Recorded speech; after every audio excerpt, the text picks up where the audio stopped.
Well, hello and welcome to our third webinar in the series Helping People Move to Portugal in 2023.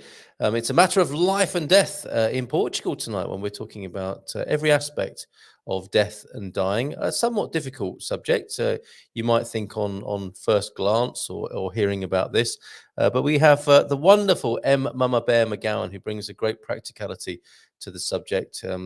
Physical and metaphysical in her view of death and dying. And I think we'll tonight bring home the point really that it's good to think about and talk about death rather than avoiding it. I think that's a key message when Em and myself get together. So let's bring her onto the screen and welcome her on this webinar this evening. Thank you for being here, Em Mamabear McGowan. How are you tonight? Hello, not bad, or not bad at all.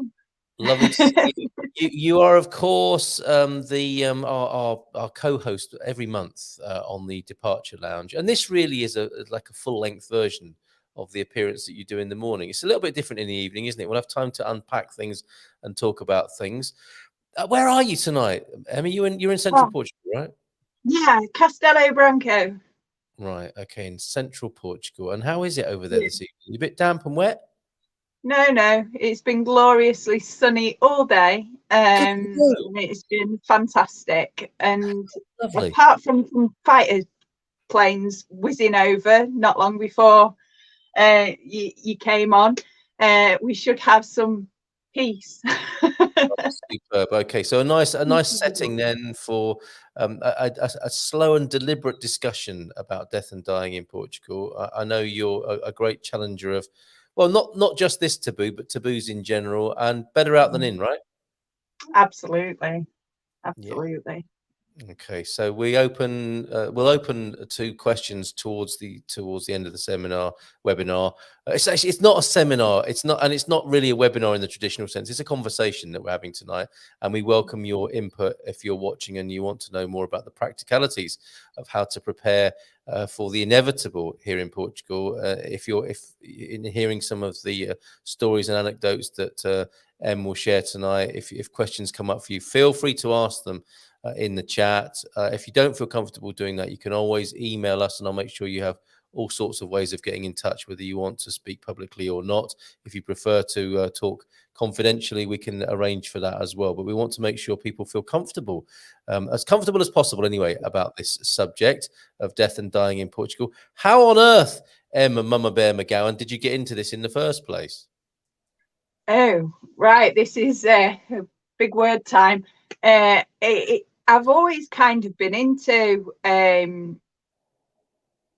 it's not so much dying, but interested in death and the process. And I didn't realise, but it's called thatonology. Is it? And so if you've got an interest in that kind of thing, and I said to my mum, I'd like to be a funeral director. And she said, well, you've got to be in the family, in a family for that. You can't just get in. And then I nearly did end up working with the co-op. I passed all their exams and did some training and stuff, but I just never made the grade. So I did, my security and stuff instead, but I always had this urge to go into that.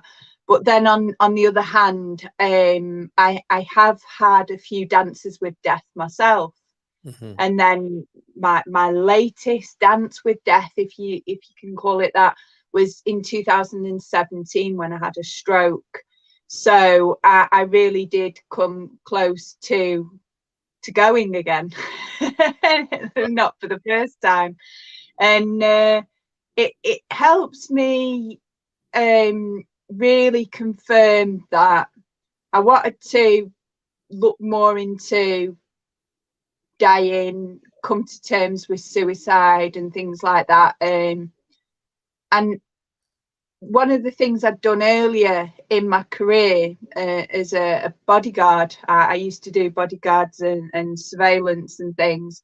I worked on a pilot scheme with Network Rail, doing surveillance on the railways, preventing suicides as they were about to happen. So I was trained to how to identify people and to be able to step in just before they jump. Wow. And I used to go in and move in. And talk to them and take them away from, you know, and we'd go and sit somewhere, and there was some amazing conversations. I met some amazing people there, you know, trackside, as well as meeting some amazing train drivers and staff, and really learning about suicide on the railways. So that in itself took me to another perspective, if you like, on death and dying. And it was the start of, because I trained with the Samaritans then, so that was the start of me becoming a Samaritan, so being there for others when they need it. So when I'd had the stroke and things, I'd had all these different things happen in the past, and I'm into Ram Dass, which is a kind of a guru, if you like, a guy who's, if you're interested in psychedelics and things, he started off as a professor, got into the psychedelics, back even partied with the Beatles and stuff. Started off on psychedelic journeys with a guy called Timothy Leary, and they were doing all sorts of experiments on psychedelics and things back at Harvard University in America. And basically he turned into a real spiritual dude, and I was following him, and he had a stroke, and I was feeling really low and watching Ram Dass, and I was realizing that, hold on a minute, here's a guy who's had a stroke and his life isn't over, you know. And then I found out there was things called death doulas, and I was like, wow, this is what I really want to do.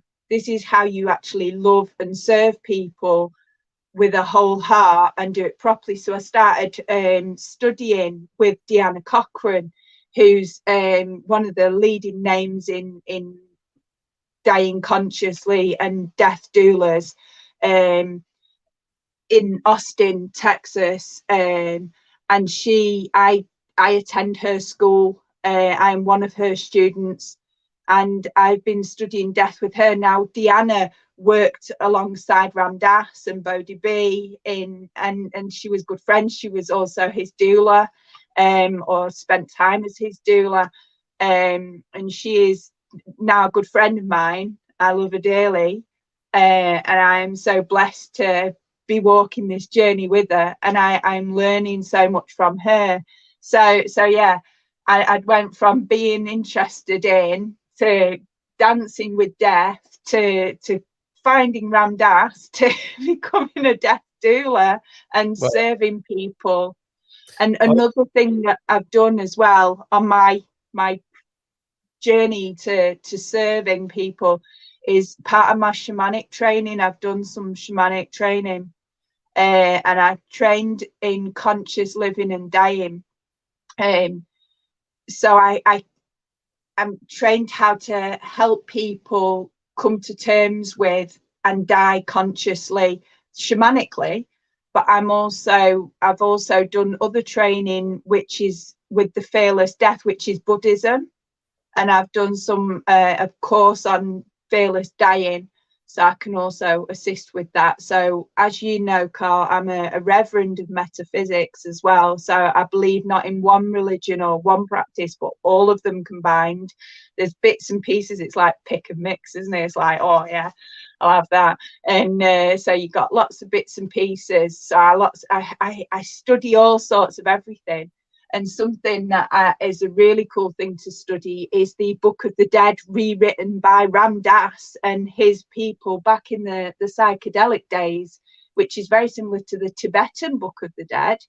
But they discovered through psychedelics that they could they had so much similarities between the Tibetan Book of the Dead and their trips. So they rewrote the Book of the Dead, which is available on like audio books and stuff. It's really cool.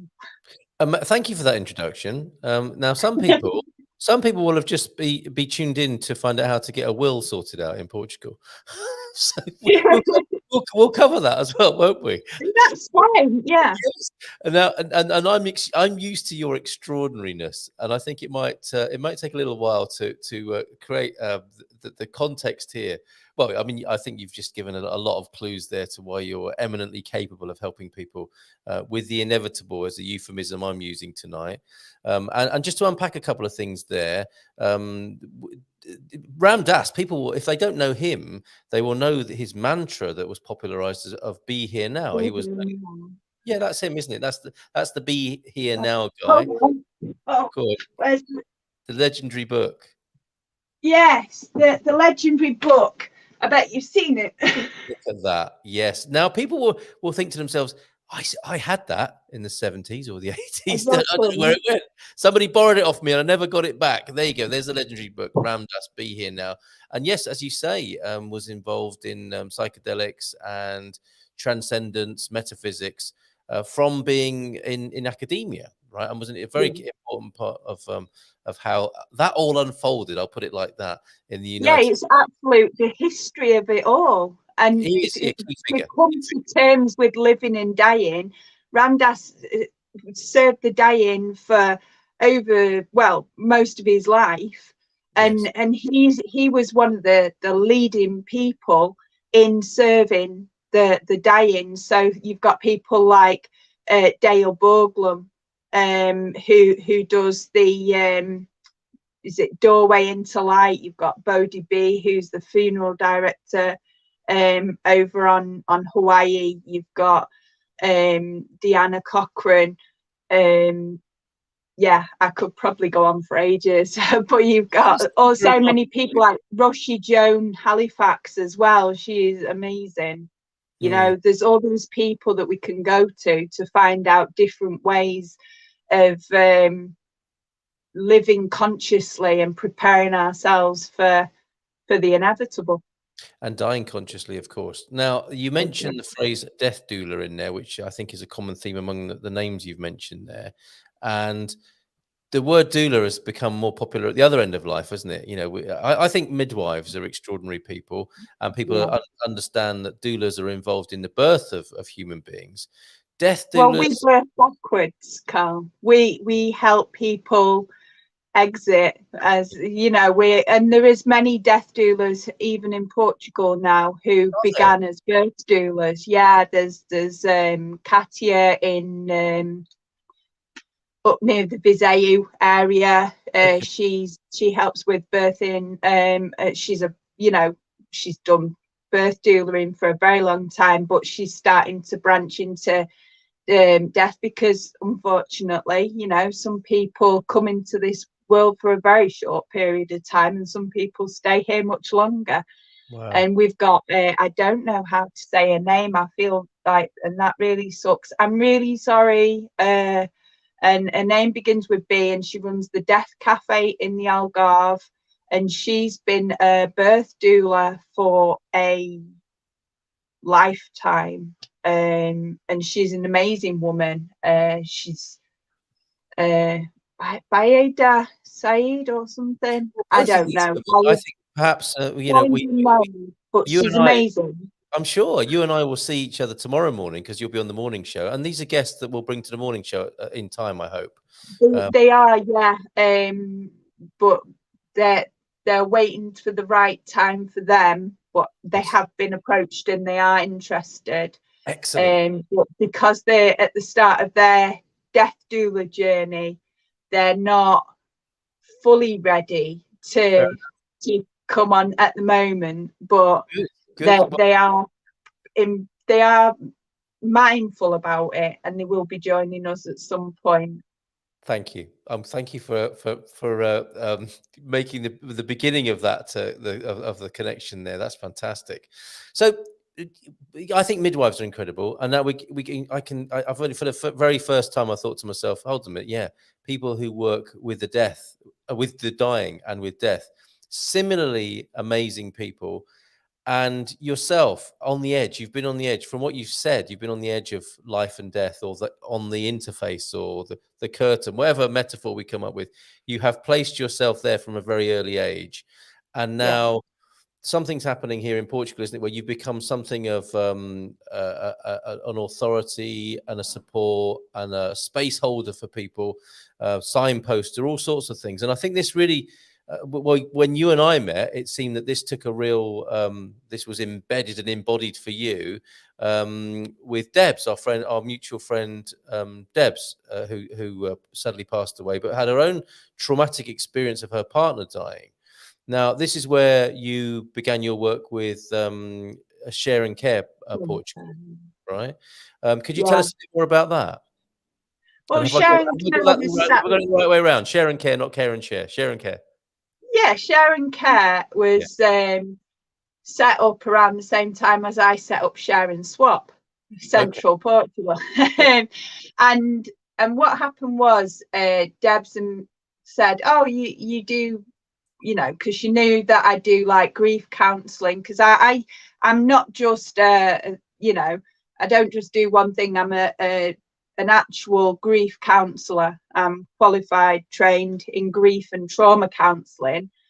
And I said to her, well, of course I don't mind helping you out, Debs. I'll come and help you out with Share and Care, and I don't mind offering grief counselling and CBT, but MBCT, which is mindfulness based cognitive therapies, you know, just to help out, and I don't mind helping serving those who are suffering with serious illness, and helping those who are grieving. And she was like, oh really, that's cool, you know, let's meet up.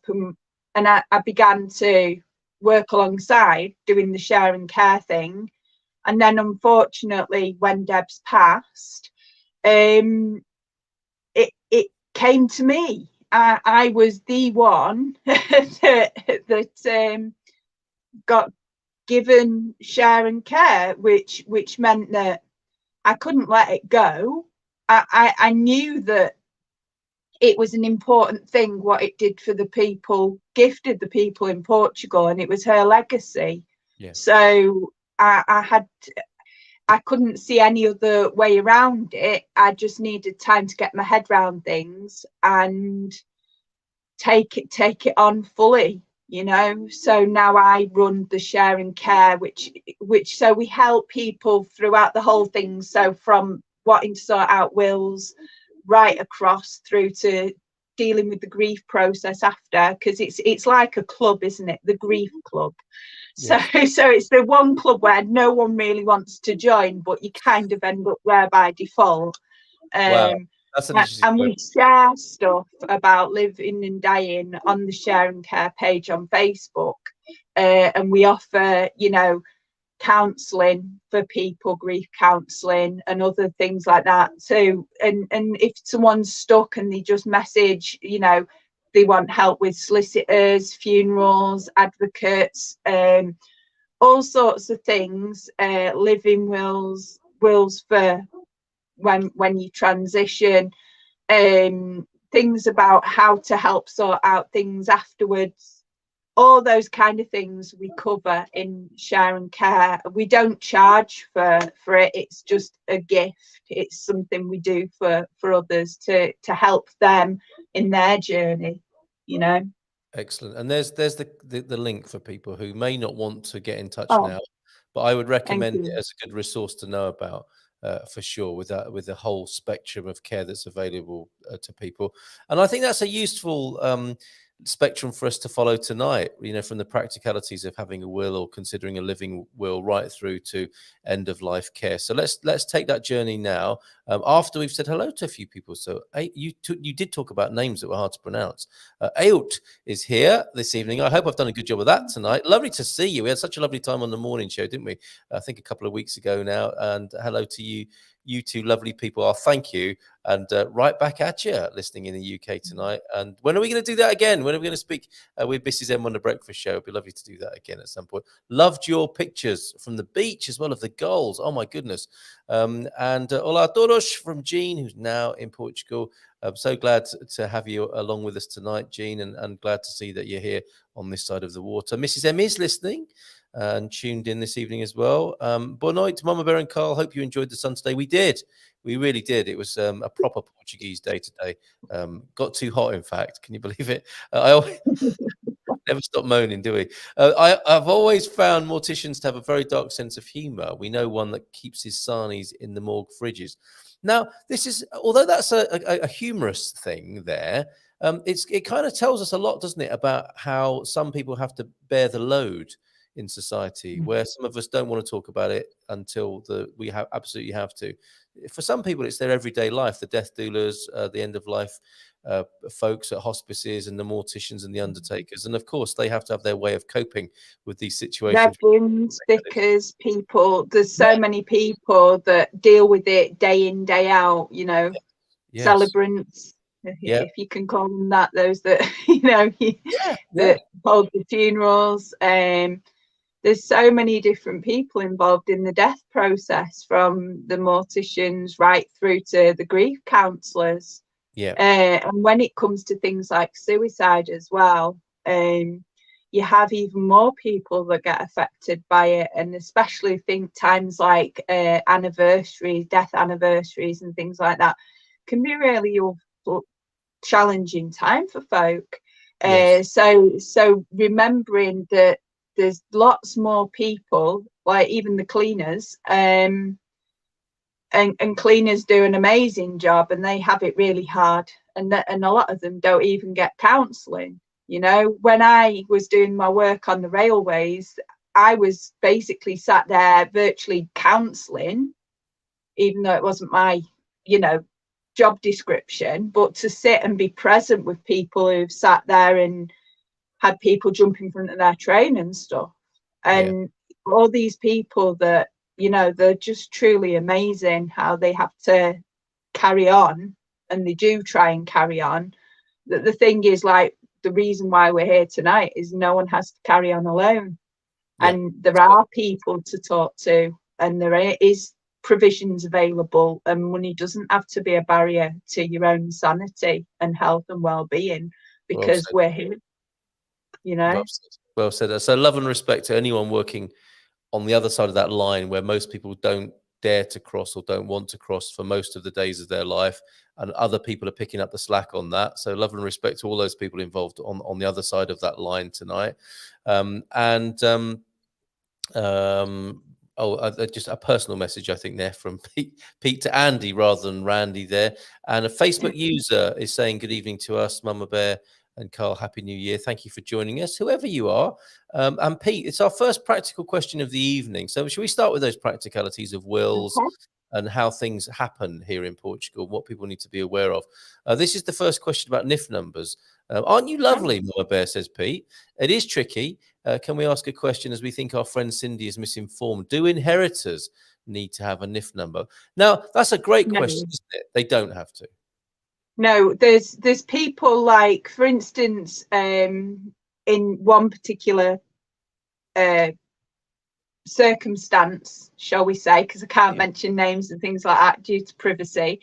When someone passed, the rule is in Portugal, when there is no will that's valid, everything goes to their oldest son. So it's a bit random, it's pretty damn sexist, but especially if they've got an oldest daughter, she gets, like, no, eldest son. So everything goes to the son, and when the things get left to the son was in the UK, he didn't need a NIF number to be able to get any of the stuff sorted. Okay, all right. In that particular circumstance. And good, it does help to get a solicitor, though. Yes. Okay. All right. So we'll return to that. Just a couple more comments. It's actually Owen, who's the Facebook user. Hi, Owen. Thank you for joining us tonight. And when Pete was a teacher, they used to get train drivers in to explain their trauma after suicides, to attempt to get the kids to be more careful. My goodness, I bet that was a powerful day in the classroom. And then on the Vasco da Gama Bridge, there is a billboard, I guess a memorial board perhaps there, from what Andrew is saying. And Andrew even remembers, the chilling day that the train driver comes in.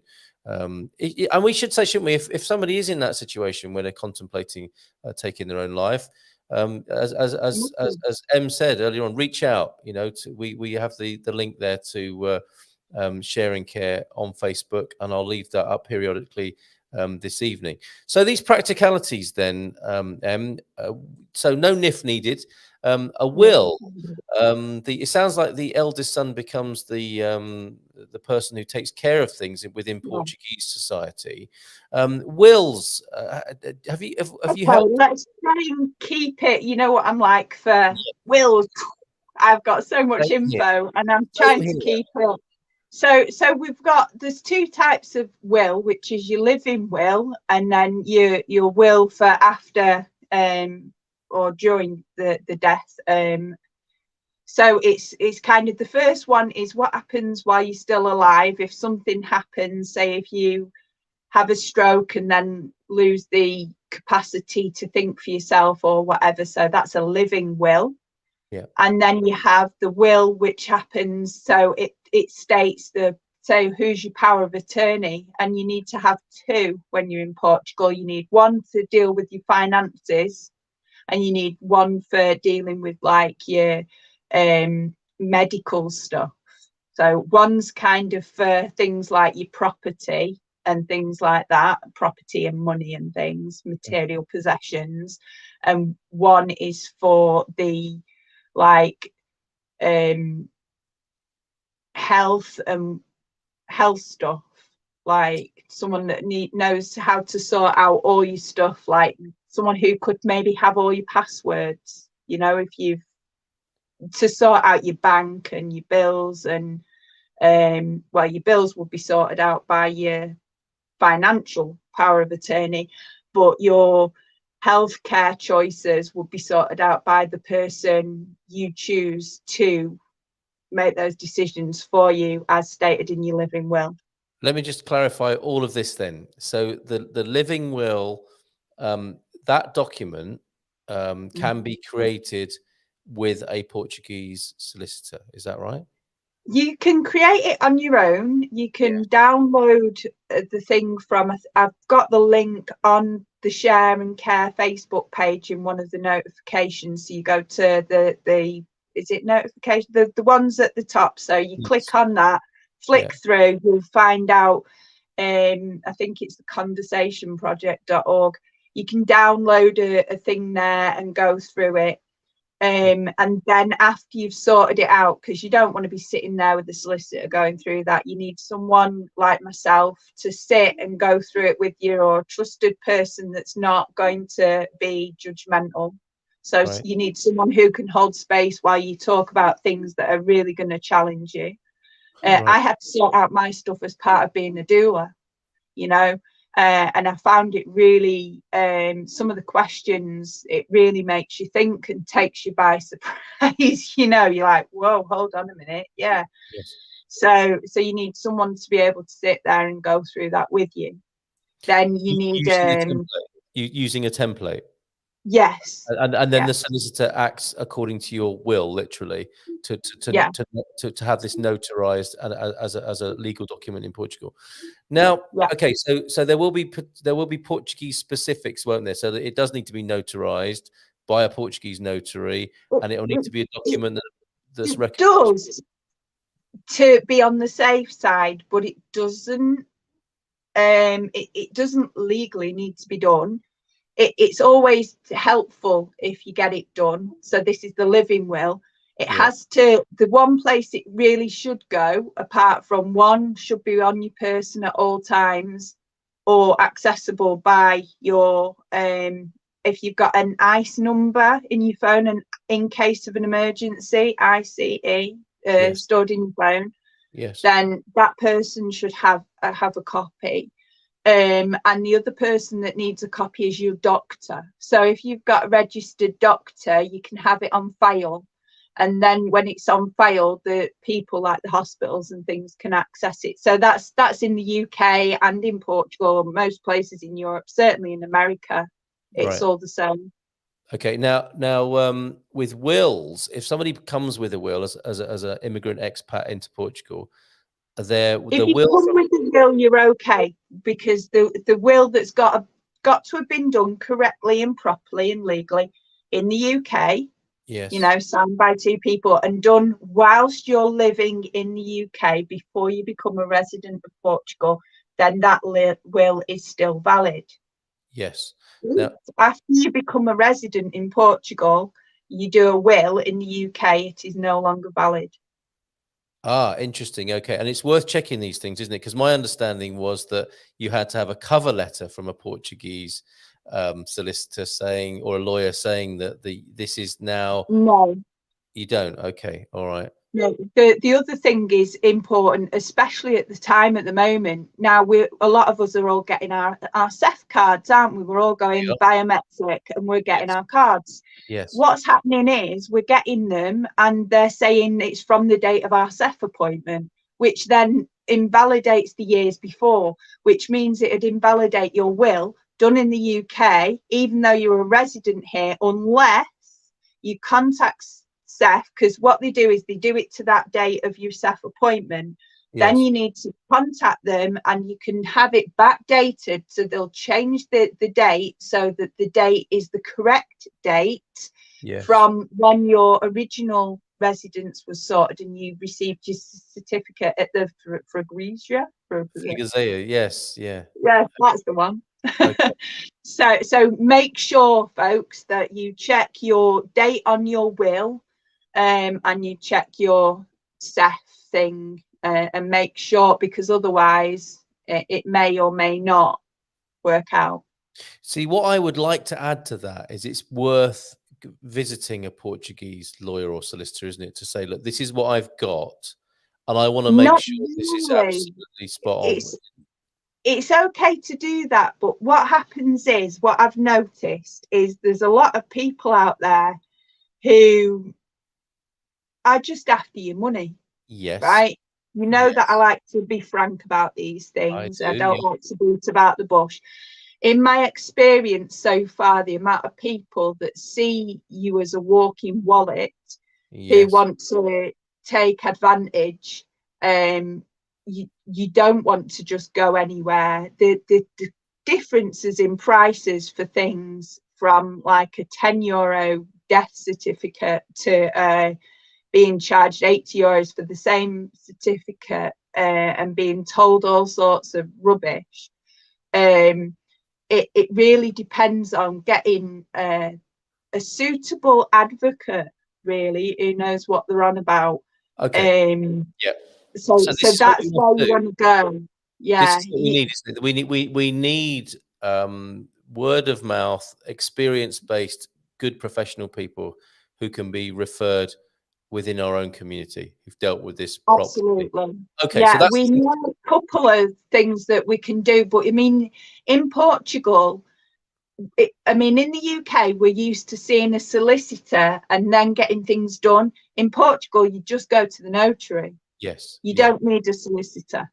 All right. And so, okay, we need to have these processes set out. Part of the process that Em and I are involved in is in producing a resource of some kind. So we want to make an ebook or an e-guide, or at least have some of these things on a website at some point. And I know that a lot of this you have in some form already, with Share and Care, of course, don't you? Mm-hmm.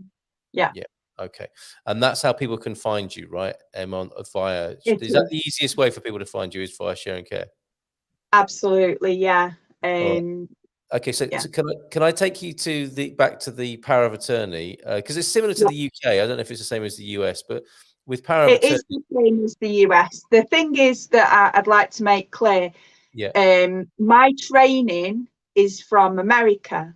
Then I do my training in my school in America online, and then you have to take what I learn in there, and I have to go to the UK and I have to redo my training, if you like. So I have to work it all out to UK law so that it works there. So I also do training in the UK with different things like dignity and dying and things. Yeah. And then I then convert it all to European law and to specifically Portugal.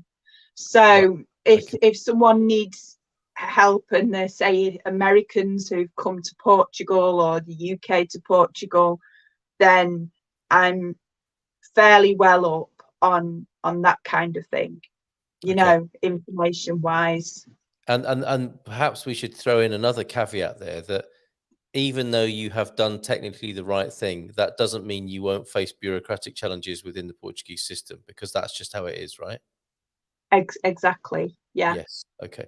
So on the one hand, you do everything you possibly can to ensure plain sailing, but then it's quite possible that there will be challenges and difficulties that come up anyway, given the nature of the two cultures, the culture you're used to meeting the culture you're in or will perhaps die in, and what your successors have to face in that process. And that is a matter of public record, isn't it, with some of the conversations we've had before, with some of the challenges people have had. And in that case, in that scenario, it's good to be well supported and have some backup. Again, absolutely, yeah. So power of attorney, two types. Can they be the same person who handles either? They can. Okay, but there's two strands to the power of attorney that you appoint. It can be the same person, or it could be two different people, depending on what you want for your health side and what you want for your finances. Yes. Okay. All right. So I hope that's making some sense so far. It is complex, but better to start shedding a bit of light on the complexity rather than to ignore it altogether, I think, is what we're finding here, right? Given some of the situations. Yeah. We will talk about some of these situations that you've faced and that have given you some of the experiences you've got and the information that you're there for giving to people. Pete asked the question, have you ever had to deal with dignitas? We have a traditional will, but would we be able to include end of life process care with a terminal illness through something like dignitas? How does Portugal interface with dignitas and that type of end of life situation? Over here, we in Portugal, I mean, in the UK at the moment, they're bringing it up in Parliament, and there's only maybe 10 more days to go where you can put your what you believe to be true and what you feel in. And if anyone needs the information to be able to contribute to that, please private message me and I'll send you the link so that you can contribute. Because if the law gets changed in the UK, it's another country where it's going to be better for people and allow people to die with dignity. In Portugal, they do not, I can't say they don't allow you to die with dignity, but I can say that they don't allow things like assisted dying and things like that. So you'd have to go to dignitas for that. There's different things as well. You see, the thing is, it's when you're talking about people who at the time where they'd like to transition, there's other countries that also allow it. Holland has got quite a good rule. So there is rules in Holland where if you pass certain criteria, they will help you transition. Dignitas isn't the only place, shall we say, on the planet. And there's many places in America where you can go as well, where it's actually okay. Okay, so that would be, if somebody was seriously considering that, they would have to leave Portugal to do that. They would have to leave Portugal for that. I suspect there is a political movement around this in Portugal, of course, among some. But my Portuguese is absolutely terrible. Okay. And if there is one, please let me know. If someone knows about anything like that, please reach out to me. I'd love to be active and support you and support people to be able to die with dignity, and if that's what they choose, you know. freedom of choice, I'm all for it. Thank you for asking that question. Another one from Pete. We made our Portuguese will prior to getting our residency card in Portugal. So this is a situation you described before, Em. Will this cause any problems? What's the process here for Pete to make sure that the original will created prior to the WABC card, you know, the withdrawal agreement, what should Pete do in this scenario? So where did he do his will again? He made it in Portugal. I think it's, yeah, given that he's calling it a Portuguese will, I imagine it was made here in Portugal. Then it should be fine. It should be perfectly okay. As the thing is with wills, wherever you've had them, you make sure that you have more than one copy. You have one with ideally a solicitor and one with your ICE, you're in case of emergency contact, because people, when someone transitions, people jump into autopilot and people just do what they think is best. Yeah. And, you know, they're just trying the best to do what they think is right. Now, that might not be what you'd agree was right or what you wanted. So it's really important to sort your shit out while you're still alive, basically. And the point you're capable, mentally capable of doing so. Well you said. know. Yeah, and to appoint your executors and ICE representatives so that people are working for you with perhaps a greater clarity of mind than you'll be capable of in that situation. Yes. Yeah, the thing is you're taking the pressure off. So if you think about your loved ones, and you think, well, if something happened to me tomorrow, think how much less stress they'd have if they just had a piece of paper that said, this is what I want doing. Yes. It's almost like a tick box, isn't it? Okay, so I need to go here, I need to do this, I need to do this. Understood.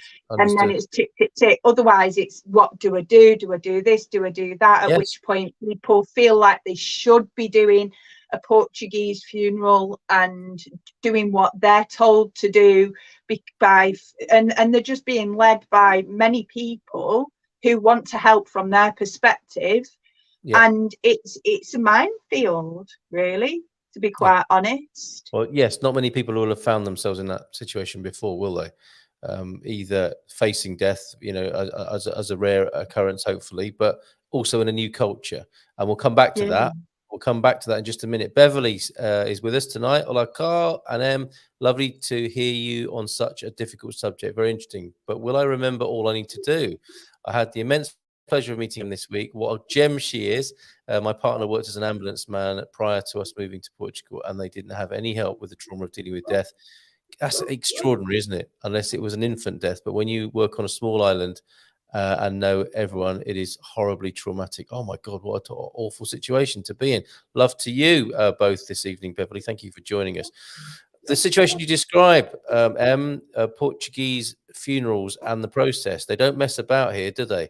And do you have to do it that way? Could you take us through that? Okay, so if someone passes, they have to have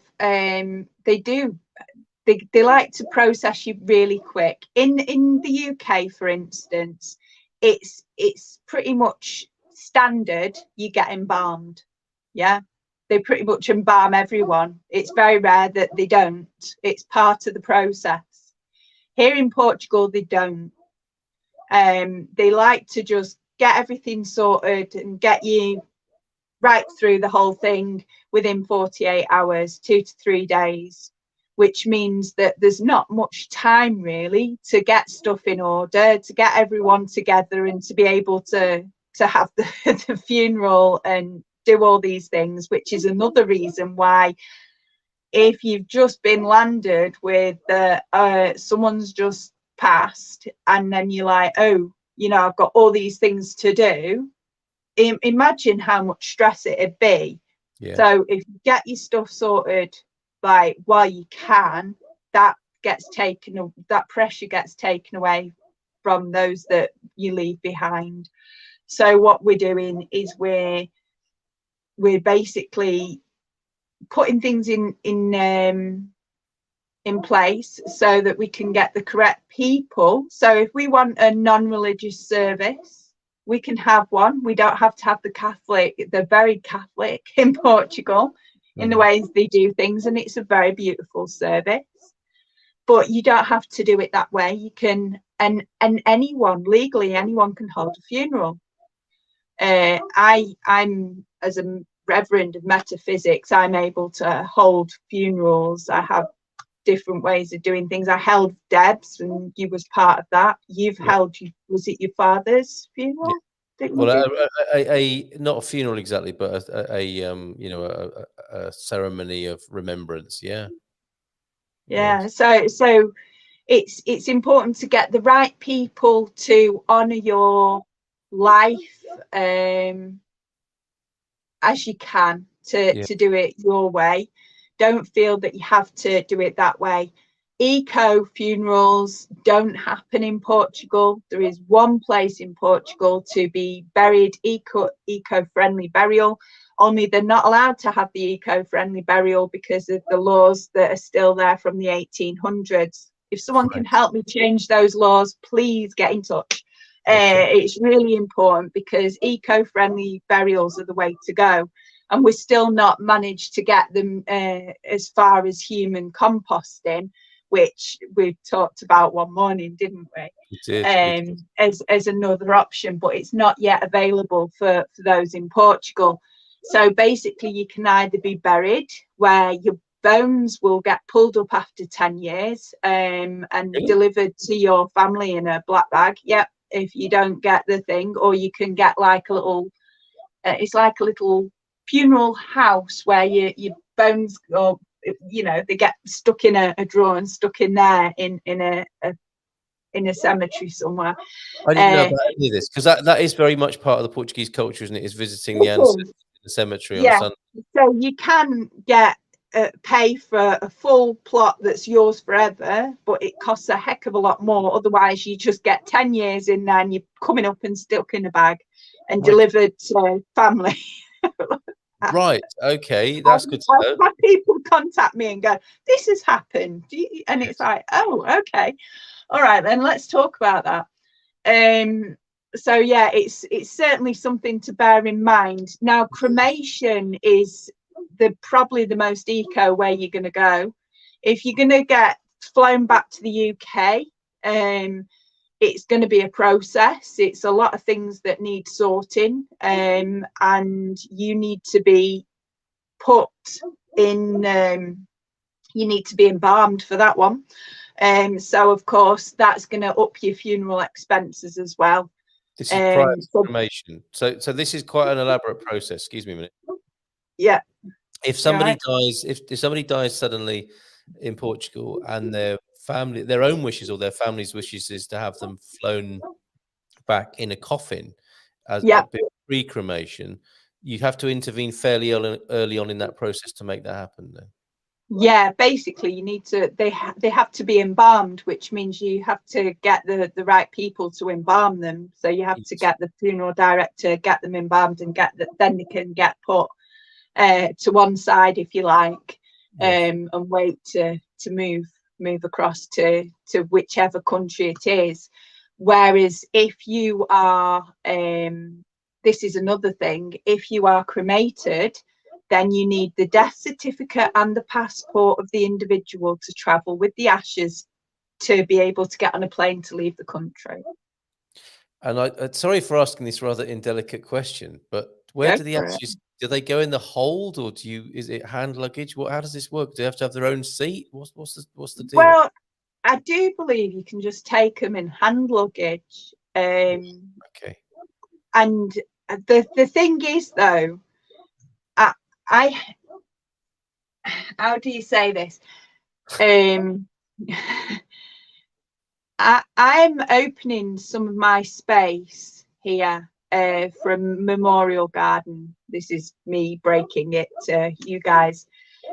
So people who wish to be memories, if you like, and be put in the ground. Yes. Thank you.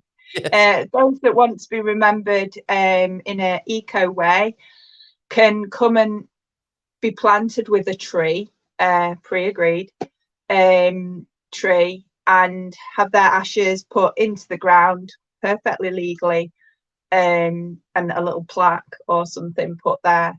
And if anyone's got any ashes that they haven't got the passport to, or they're not the certificate, and they're thinking, well, what do I do with that then? This is now an option that's available. You can now contact me and be placed in a memorial garden with a tree or plant. Okay, well, that's a scoop for us, isn't it? Sorry, that's probably not the best word to use it. But we're talking about ashes, aren't we? And a memorial garden. We're not talking about burial here. Yeah. Okay. Yeah, right. The thing is, you're not allowed to be buried in your own land in Portugal. Okay. And the only way you can be buried is, it used to be in churches, but that changed after the Black Death. It changed because here in Portugal it was affected here as well as in the UK. Yes. So the rules changed in where you could be buried, what you were buried in, and no one was allowed, unless you were a vicar, to be buried in a garden, a church garden. So and it you never have changed to go back into a proper cemetery now, which is why you see all those with the big 10-foot high walls. Everything is very particular. Yes. So every cemetery is pretty much owned by the same company in Portugal as well.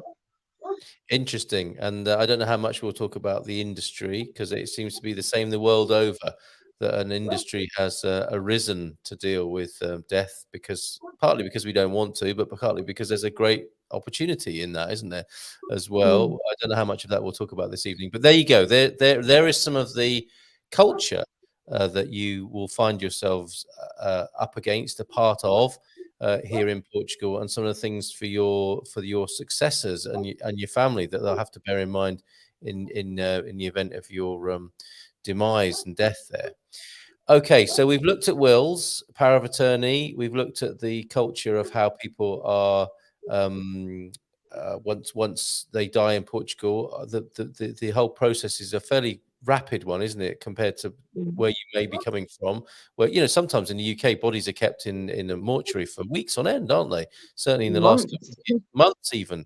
And the only time that's going to happen here in Portugal is if there's some suspicious circumstances, right?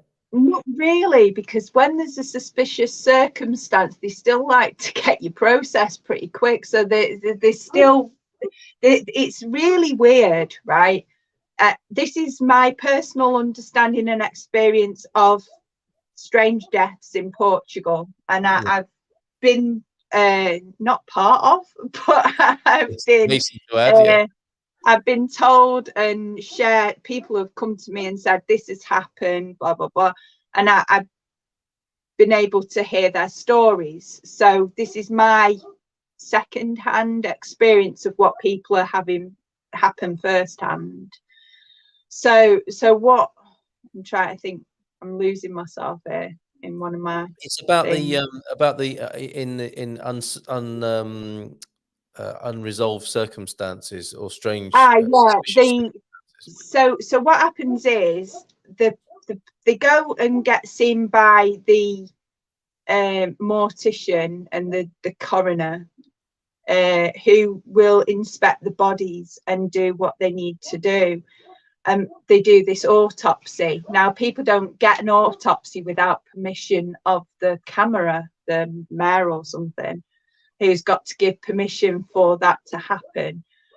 So usually the family have to have a lot of something to do with that, go to the camera and speak to ask for that, or they have like a meeting and they say this is going to happen, and then the body goes to they do a strange, when I say a strange autopsy, they explore it, and they do what a normal autopsy would be, and then it takes them months to process it before they get back to you. So like, instead of just being with the body and doing this and saying this and this and this, from after that happens, then the body's cremated, so like, or buried, you know, so that's pretty much straight away after that happens. Yeah. Which means that it takes them months before you hear how someone died. Oh, to conclude on their investigation. Yeah. Right. Okay. So Yeah. And sometimes it can take years. Right. Okay. So that's a difficulty when in terms of closure, isn't it?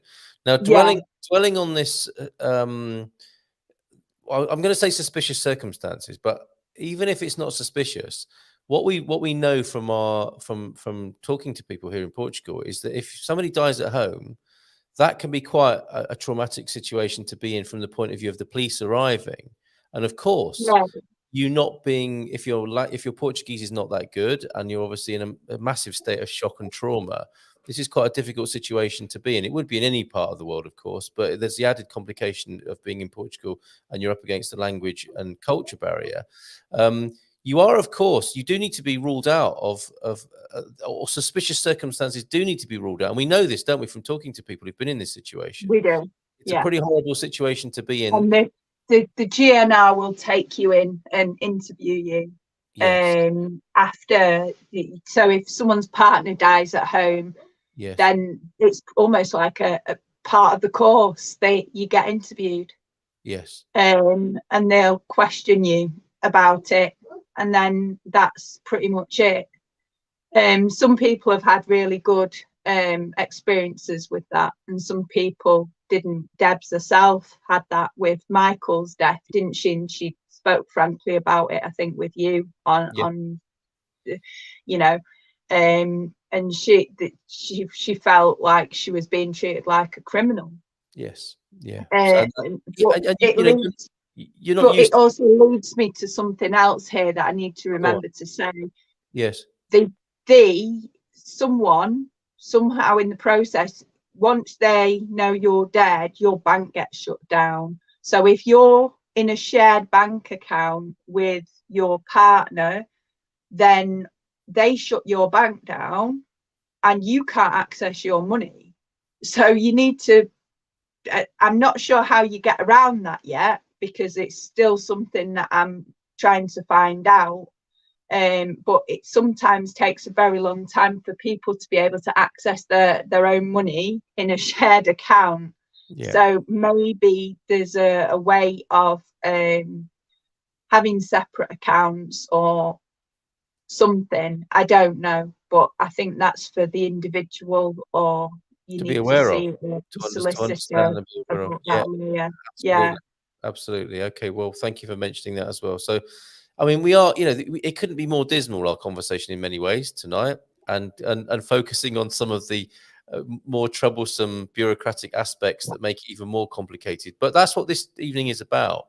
We are talking about the matters of life and death of Portugal, death and dying in Portugal.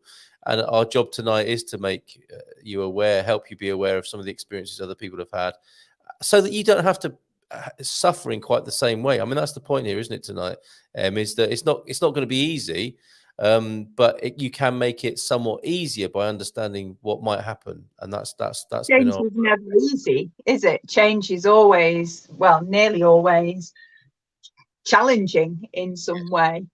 And the with a death comes new life. Your life will have to change and begin a new chapter, of the person that's been left behind. So it's so important that we do what we can while we've got the capacity to do so, to get things in place to stop things happening, in a way that would make us turn in our graves. Not that I believe that that's even possible. Quite a useful phrase to be using in this particular context tonight. I totally get your point. So I think there's quite a lot there in terms of what could happen and what to be aware of and some of the practicalities. And we can kind of open up and perhaps make our conversation you know, finish on a high note if that's possible in these sorts of circumstances. But what's been great, what you've brought to the morning show with the idea of the departure lounge, just I think Gary called it, and this whole emerging culture of death cafes, is people talking about these things, because it can't be perfect, but it can be better, I think would be one way of putting it, right? And it's improving our quality of life, and it's not just our quality of life. If we get our shit in order, we're not just improving our quality of life, we're helping the people that we leave behind. Their grief process will be less, it will still be a grieving process, don't get me wrong, but it will be less painful, less traumatic, because you'll have made a load of decisions for them. So it takes the pressure off, which means that they don't have that to grieve over. yes, as an added complication. And what have you found then in hosting and being part of death cafes? Because it's not just about those practicalities, although that's great to address those practicalities for exactly the reasons you've just said. There's something powerful about embracing the fact that we're going to die, and our loved ones will die as well. We're all going to die. In case anyone is under any misapprehension, it's going to happen. It's going to happen, isn't it? And there's something very powerful about what's gone on, even in our little in our conversations that we've had in the morning, in opening up the conversation to take on the difficult subject. Something magical can happen as well, can't it, in the opening of the heart and the mind? What have you seen with this in the death cafe, in the emerging death cafe culture? That's the upside, if you like.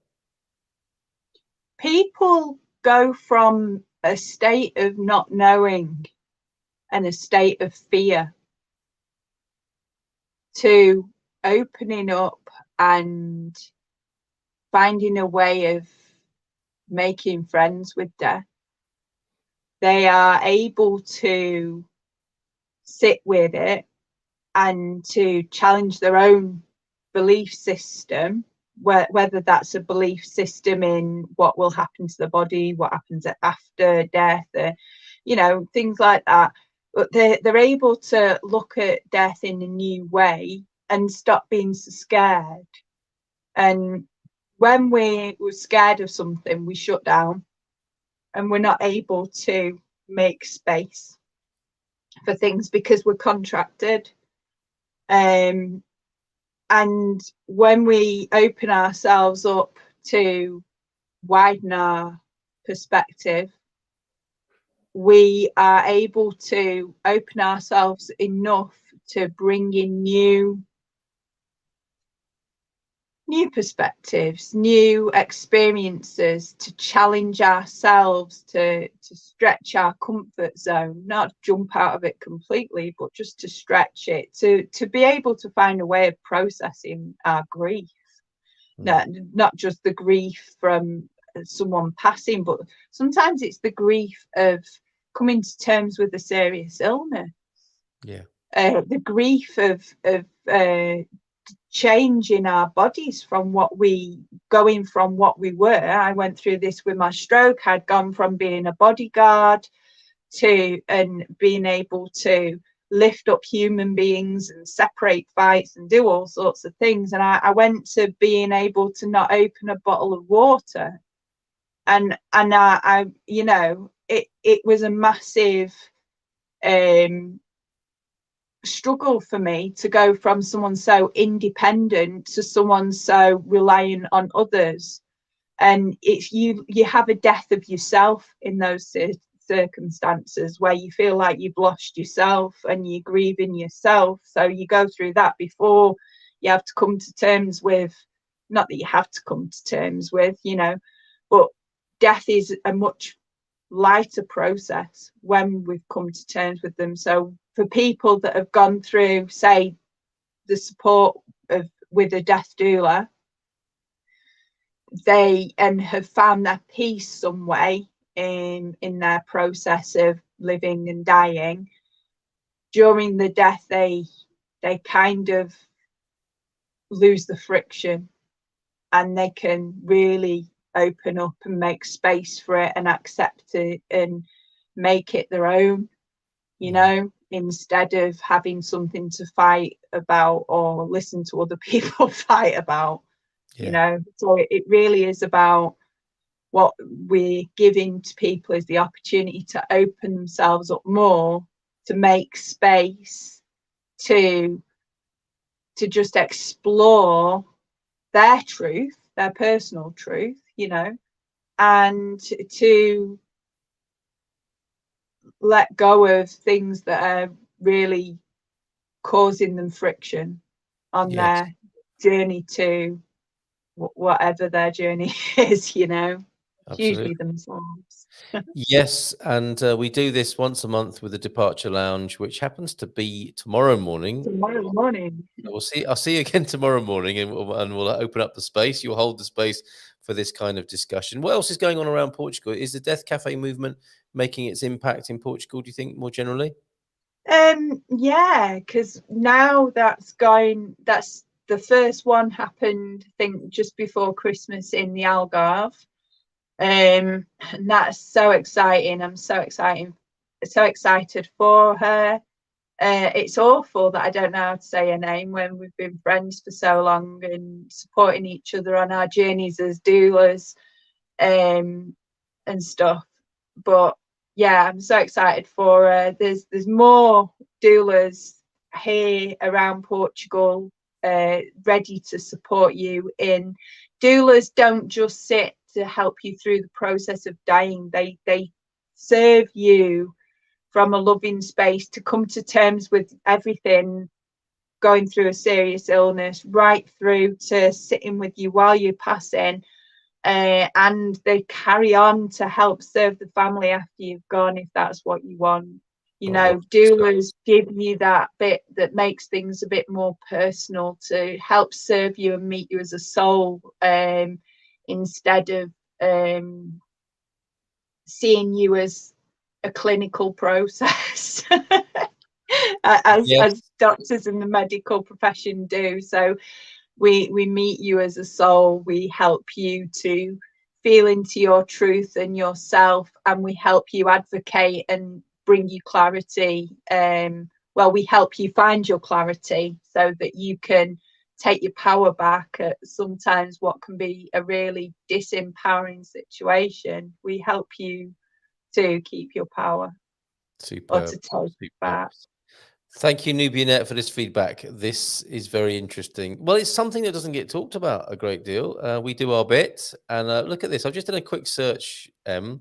There are 42 death cafes listed for Portugal. Now, with this sort of thing, sometimes, you know, people start them up and then they don't go anywhere. And sometimes they can really go places and they can be a massive help to people. But that's a great start, isn't it? From north to south, there seems to be fairly good coverage, mainly on the coast, from north to south. It looks like there's one central Portugal-ish meetup there for a death cafe. But this is just the ones that are listed on this particular website, which is deathcafe.com. As we conclude then, generally speaking, do you think our attitude in our funny Western mindset and where we are in history at the moment is getting a little bit more enlightened about death? Or are you encouraged by what you see? I am, yeah. It's how Deanna says. She says, you doulas, she says, you're all trailblazers. She says, you are walking the path, you're forming the path that others are following. And Ramdas and that, they started this off, Roshi Joan and Stephen Jenkinson, and they started walking this path so that we can follow. And there's more and more and more of us at it now. And as we keep walking this path, we're showing people it's not freaky to talk about it. We're showing people that it's safe. You know, it's safe to talk about it. Talking about death doesn't kill you. You know, opening up to and making space for your fears. It's challenging, but yet again, it won't kill you. And like with anything, once we see it for what it is instead of what we think it might be, we're open up to new possibilities and opportunities for growth, personal growth. Well said. So, and as we often say when we have this conversation, The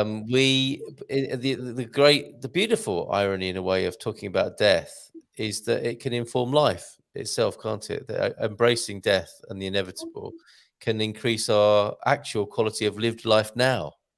And I'm guessing you see this quite a lot. It's funny, you know, for as doulas, sometimes you help someone and they make full recoveries. You know, you come in to help with the death process and they come to terms with everything and then they heal fully. And that's great.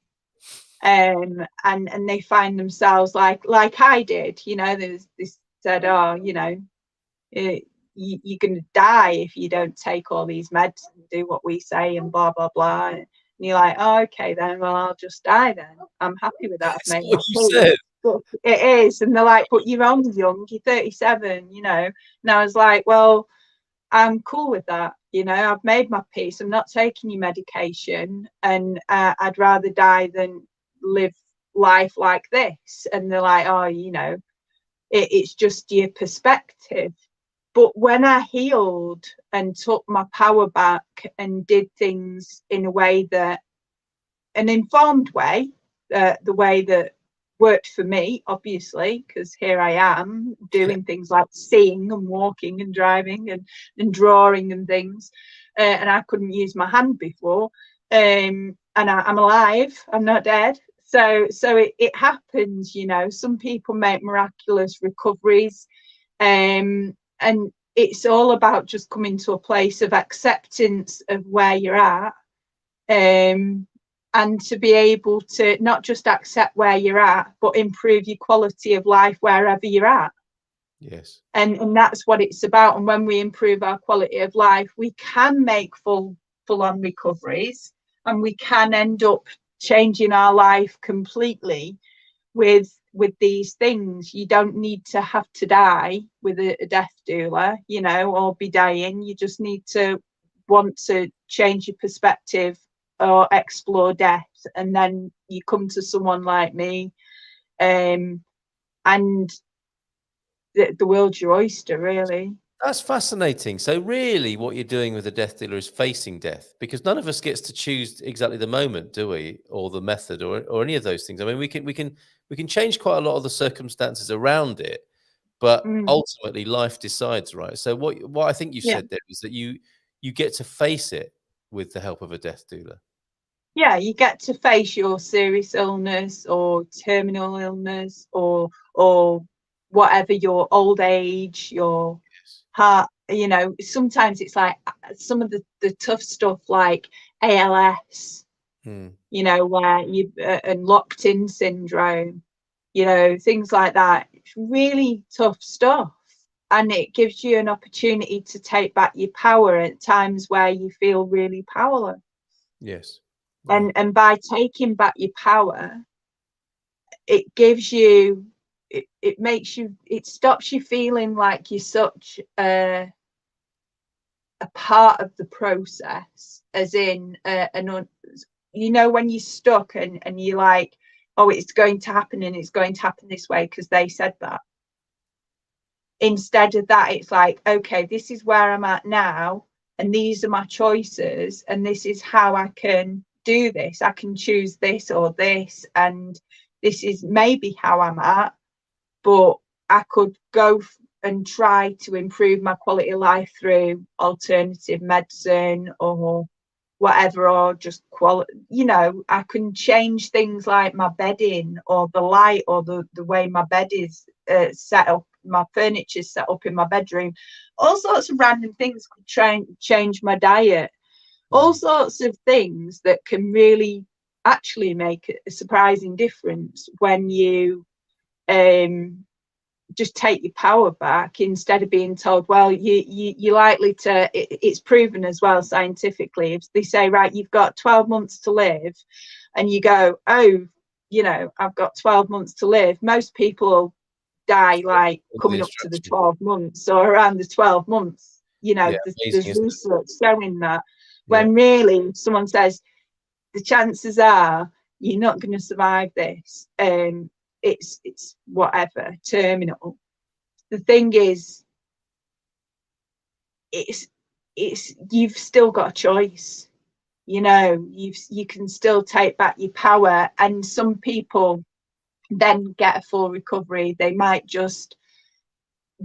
give up, they might not give up, they might last years. You know, it's all about perspective and remembering that you've got all the power that you need to change things. You don't, you know, you're just because that's a diagnosis, it isn't a prognosis. Very good. I mean, it's funny because we generally speaking in life, people do follow the fact that or not the fact, they follow the guidance that we've got 80, 90 or 100 years, don't we? And everyone seems to fall in line with that as well. I've got one final question for you, but I do want to mention this chap who you mentioned before. It might be that we speak to Stephen at some point, right? Because he's the author of Die Wise, and I think he's a major contribution to our understanding of death as somebody who's worked with many, I think thousands of dying people in what he got to call the death industry, right? He has quite a cynical but really beautiful view of death, cynical view of how we do it, I think it's fair to say, but a really impassioned, emboldening view of what's possible with death if we face it in a new way. So it would be so amazing, wouldn't it, if we can get Stephen Jenkinson to talk to us one time or host him coming to Portugal to speak? Wouldn't that be amazing? Absolutely. Yeah. And we'll be doing more as well in person. Like now the TP's up and running, we'll be able to do drop-ins here in Castelo Branco for people. And we were going to do some kind of meetup as well, weren't we? Somewhere near the Silver Coast or something. We will host something over on the Silver Coast here as well. I'll be delighted to do that. So just a last word to you, and I want to prompt you with what I've noticed in you describing your not a single near-death experience, but a number of experiences really that have kept you on that sort of edge. And one thing you could have done in realizing your mortality was think, screw it, I'm just going to make loads of money and be a bit of an a-hole and do what I want in life. But quite the opposite, Em. You seem to have embraced the whole mission of serving and helping other people. Is that directly connected to your experiences of becoming close to death and how you are as a person now and what you offer to people? No. My mum said, like, hi, Mum, by the way, I'm sure you're there somewhere. Hi, Mum. She said, when I was little in nursery, I used to just give other people stuff, even my sweets and my dinner. I'd go without to help other people. She said, you've always been like that. And I've always just wanted to help other people and make them happy. And as I've evolved in my life, I've learned the hard way by helping people and being taken advantage of. And I learned about boundaries and consent and stuff. And at some of my low points, I did dance with death, suicide. I did try and take my own life many years ago. Wow. I also had friends who took their life, and that had a massive impact on me. And I always wanted to help people that way. So then when I nearly lost my leg after I'd walked Hadrian's Wall in the year 2000, they brought my family. They'd said to come and say goodbye. Someone brought my daughter Charlotte to come and say goodbye to me and everything. God. But, and this is a bit naughty, this, but it just is. My mate was put in, like, because they were like, she's gonna go in like a few days and that, but they didn't tell me. And I was like, oh, I just feel so bad. And I was really, you know, they were like, well, like, she'll either lose a leg or she's going to die, but the chances are she's going to die, and you need to bring everyone and say goodbye. And they started putting cannabis in my porridge and smuggling it into the hospital and feeding it me in the morning. And I started having some mad miraculous recovery, and I did, and I recovered and I started walking again. I had to learn to walk again back then, but I did, and that was the first major turning point where I turned my life around and started to really turn inward. But then when I had the stroke, that was a massive, like, that I did go suicidal with that. I really just, but that's when I made my peace with death. I thought, you know what, you know, if I'm gonna go, I'm gonna go, and I'm totally at peace with that. And then, and my daughter was suicidal, and I nearly lost her. I remember she tried to take her life, and I had to give her, like, all my bodyguard training flew into being as I give her the kiss of life and brought her around, which was it was a really bizarre experience. And now that you see, and I thought, no mother, no father, no family member should have to go through this shit of having the kids suffer like this and seeing that pain and the suffering. And it really got me to throw myself into it even harder, you know.